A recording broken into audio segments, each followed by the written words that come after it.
வரலாற்றில் இல்லாத அளவுக்கு தடாலடியாக தங்கம் படிப்படியாக விலை குறையும் என வாங்குகளை அதிகரித்துள்ளது. 9 கேரட் வரதுனாலயோ இல்ல 14 கேரட் வரதுனாலயோ தங்கம் விலை கூடுமா குறையுமானா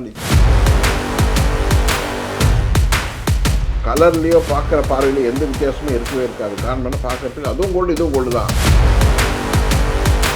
இது 9 கேரட்னு சொன்னா மட்டும் தான் 9 கேரட் தெரியும். 22 கேரட் 30,000க்கு வரலைங்க. அது எவ்வளோ வேலையோ அந்த வேலைக்கு தான் வந்திருக்கு. கல்யாணத்துக்கு வந்து அவர் வந்து ஒரு சவரன் வந்து எனக்கு மொழி வச்சார், நானும் மறுபடியும் அவர் ஒரு சவரன் மொழி வைக்கணும்னா அதுக்கு வேணால் அதை யூஸ் பண்ணிக்கலாமே தவிர ஒரு 4,000 ரூபா கிராமு 3,500 கிராம் வந்து சொன்னால் அவங்க தான் பெரிய அளவுக்கு சந்தோஷப்படுவாங்க. 9 கேரட் தங்கத்துக்கு வந்து மத்திய அரசு அனுமதி கொடுத்துருக்காங்க. இந்த தங்கத்தில் வந்து எவ்வளோ அளவுக்கு சுத்தமான தங்கம் இருக்கும் சார்? 9 கேரட்டுங்கிறது 100 கிராம் நீங்கள் வாங்குறீங்கன்னா 37.5 கிராம் பியூர் கோல்டு இருக்குது. அதில் சுத்தமான தங்கம் இருக்குது. அதாவது இன்னும் வந்துட்டு இந்தியாவை பொறுத்தவரை 9 கேரட் பெரிய அளவில் நடைமுறை வரல. பேங்க்கில் அடமானம் வச்சுருவாங்களா, இல்லை வட்டி கடையில் இன்னும் அடமானம் வைப்பாங்களா, இல்லை மறுசுழற்சி முறையில் அது எந்த அளவுக்கு இருக்குங்கிறது தெரில. அது இன்னும் கொஞ்சம் காலங்கள் ஆகலாம். 9 கேரட் தங்கமும் 22 கேரட் தங்கமும் என்ன மாதிரி நேரத்தில் இருக்கும்? கலர் டிஃபரெண்ட் இருக்குமா? இல்லை, உங்களுக்கு கலர்லேயோ பார்க்குற பார்வையிலோ எந்த வித்தியாசமும் இருக்கவே இருக்காது. காரணம் பார்க்குறதுக்கு அதுவும் கோல்டு இதுவும் கோல்டு தான். கோல்டை வந்து என்னென்னா எவ்வளோ கேரட் உள்ளே வந்து பியூர் கோல்டு இருக்குங்கிறது தான் சப்ஜெக்ட். மற்றபடி ரெண்டுமே கோல்டு தான். அதாவது எப்படி எடுத்துக்கலாம், பாலுன்னா எல்லாம் பால் தான், எவ்வளோ தண்ணி அதில் ஊற்றிருக்காங்கிறது தான் கணக்கு. மற்றபடி பாலுங்கன்னு சொல்லும்போது எல்லாமே பால் தான். அது மாதிரி தாங்க இதுவும். அதில் உங்களுக்கு நிறத்துலையோ இல்லை ஃபினிஷிங்லேயோ இல்லை பார்வையிலையோ எந்த வித்தியாசமும் தெரியாது.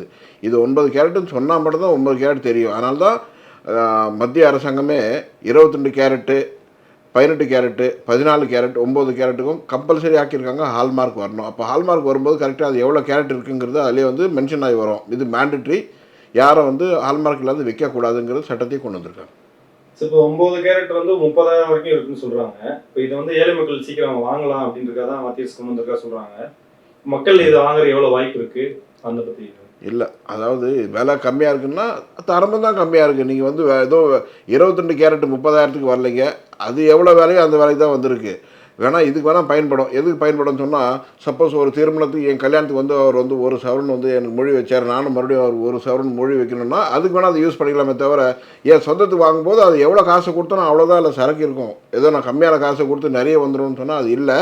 இன்னும் வந்து 9 கேரட் நடைமுறைக்கு வரலங்கிறது தான் சொல்லலாம். பெரும்பாலான கடைகளில் வந்து 9 கேரட் இல்லை. 14 கேரட் வரல அது வந்திருக்கு. 9 கேரட் வரதுக்கு இன்னும் சில காலங்கள் ஆகும். 9 கேரட் தங்கத்துக்கு வந்து செய்கூலி சேதாரம் இருக்கா? இல்லை, மற்றபடி எல்லா நகைகளும் எவ்வளோ சேதாரமோ எவ்வளோ கூலியோ அது எல்லாமே இதுக்கும் உண்டு. இதுக்கு என்ன அந்த தரம் குறையும். தரம்னா அந்த கேரட் குறையும், கேரட் குறைஞ்சி அதுக்கு ஏற்ற மாதிரி வேலையே குறையும். அவ்வளோதான், வேறு எந்த வித்தியாசமும் இல்லை. இப்போ இந்த 9 கேரட் மார்க்கெட்டுக்கு வந்ததுக்கப்புறம் தங்க விலை எப்படி சார் இருக்கும்? ஏறுமா குறையுமா? அதில் தான் இல்லை, இந்த 9 கேரட் வரதுனாலையோ இல்லை 14 கேரட் வரதுனாலையோ தங்கம் விலை கூடுமா குறையுமானா நிச்சயமாக அதில் எந்த வித மாற்றமும் தங்கத்துடைய விலையில் வராது. காரணம்னா தங்கத்துடைய விலை சர்வதேச சந்தையில் நிர்ணயம் செய்யப்படுகிறது.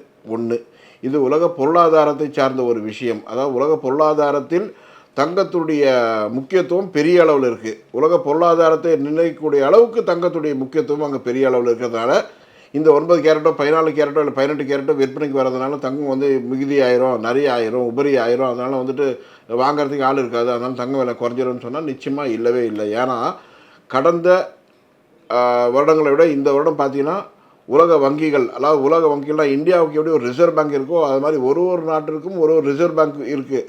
அந்த ரிசர்வ் பேங்க்கில் ஒரு ரிசர்வ் அமௌண்ட் வந்து ஃபாரின் கரன்சியாக இருக்கும். அந்த ஃபாரின் கரன்சியை இந்த முறை முதல் முறையாக தங்களுடைய இருப்பில் உள்ள ஃபாரின் கரன்சி 29% தங்கமாக இருப்பு வைத்துள்ளார்கள். இது வந்து முதல் முறையாக நடந்த ஒரு அதிசயமான ஒரு விஷயம். என்னென்னா தங்களுடைய இருப்பில் வந்து 29% தங்கமாக வச்சுருக்காங்க அவங்க, ஃபாரின் கரன்சியாக வைக்காது. இப்போ இந்தியாவில் வந்துட்டு நம்ம எப்படின்னு சொன்னால் அமெரிக்கா டாலர் வந்து ஒரு ரிசர்வ் வச்சுருவோம். அந்த அமெரிக்கா டாலர் ரிசர்வ் வச்சுருக்க ஒரு 100 ரூபா வச்சுருக்கேன்னு சொன்னால் இப்போ என்கிட்ட 71 ரூபா தான் அமெரிக்கா டாலர் இருக்குது, மீதி 29 ரூபா தங்கமாக இருக்குது என்கிட்ட. இப்போ அதான் கணக்கு. அதனால் பெரிய பெரிய ரிசர்வ் வங்கிகளே வந்துட்டு பெரிய அளவில் வந்துட்டு தங்கத்தை இருப்பு வைக்க தொடங்கியுள்ளன. அது மட்டும் இல்லாமல் உலகத்தில் உள்ள ட்ரெஷரிகள், உலக நாடுகளில் உள்ள பெரிய ட்ரெஷரி கருவூலங்களில் பார்த்தீங்கன்னா பெருமளவில் தங்கத்தை இருப்பு வைக்க தொடங்கியிருக்கிறார்கள். அப்படின்னு சொன்னீங்கன்னா வரும் காலங்களில் தங்கம் மட்டுமே உலக பொருளாதாரத்தை நிர்ணயிக்கக்கூடிய ஒரு பெரிய சக்தியாக மாறும் என்பதில் எந்தவித சந்தேகமும் இல்லை. இதுதான் உண்மை.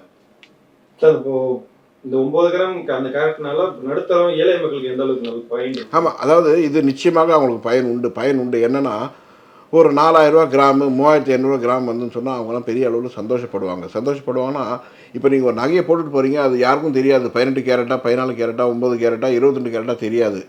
ஈவன் நீங்கள் வந்து நல்ல பிரமாதமான வெள்ளியில் முலாம் செய்யப்பட்ட நகைகளும் வர ஆரம்பிச்சிடுது.